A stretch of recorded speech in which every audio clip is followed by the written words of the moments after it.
le but de ce vœu d'obéissance est-il la kénose? La kénose, c'est quelque chose de très spécial. Ça s'écrit K-E-N-O-S-E, c'est un terme grec. Un terme compliqué parce qu'on n'a pas trouvé d'analogie comme on trouve habituellement dans les choses aussi spirituelles. L'humilité, ça consiste à se mettre à sa juste place. La kénose, c'est plus fort que ça. C'est l'attitude de quelqu'un qui a pourtant des qualités supérieures et qui s'abaisse au-dessous des autres pour les élever. Je dirais pour les mettre au-dessus de soi-même. C'est une attitude très spéciale qu'on retrouve parfois tout de même dans l'attitude des mamans par rapport à leur enfant. Elles ont cet instinct de le mettre au-dessus de leur propre vie.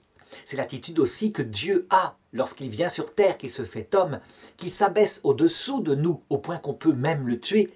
Tout ça pour révéler ce qui se passe dans la vie trinitaire, cette attitude éternelle que le Père a vis-à-vis du Fils et réciproquement, ainsi que le Saint-Esprit, où chacun exalte l'autre alors que ces trois personnes sont absolument identiques en dignité, en nature. Chacun exalte l'autre au-dessus de lui-même.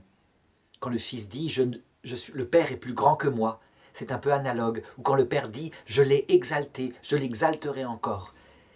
Eh bien, le but, évidemment, du vœu d'obéissance, c'est parce que cette kénose est nécessaire pour entrer dans la vie éternelle. On ne peut pas voir un tel Dieu qui a une telle attitude sans être soi-même, eh bien, je dirais, modeste, infiniment, s'abaissant pour élever Dieu au-dessus de soi-même, quand on a des pauvres qualités qu'on connaît.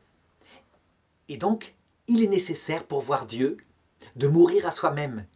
C'est ce que Jésus dit quand il dit « Si le grain de blé tombé en terre ne meurt pas, il reste seul. Mais s'il meurt, il porte beaucoup de fruits. » Et donc, certaines personnes ont compris dès cette terre, par un appel spécial de Dieu, qu'elles pouvaient renoncer à leur propre liberté sur certains actes de leur vie en vue de développer davantage rapidement cette kénose qui, en fait, ne pourra être atteinte complètement que par une éducation venant de Dieu, à savoir la croix, parce que pour mourir à soi-même et découvrir fondamentalement dans sa chair à quel point on doit mourir à soi-même, il faut avoir certainement connu une expérience comme le Christ à la croix, une expérience de nuit de l'esprit.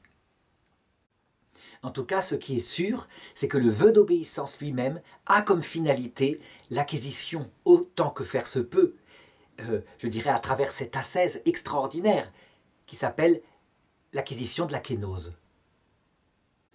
Et on voit bien le rapport, puisqu'on accepte de mettre ce qu'il y a de plus précieux en soi, sa liberté de choix, sur certains domaines, et je le préciserai dans les autres vidéos, sur certains domaines uniquement, dans les mains d'un supérieur, quelqu'un qui est autre que soi, quelqu'un qui forcément sera moins intelligent que soi.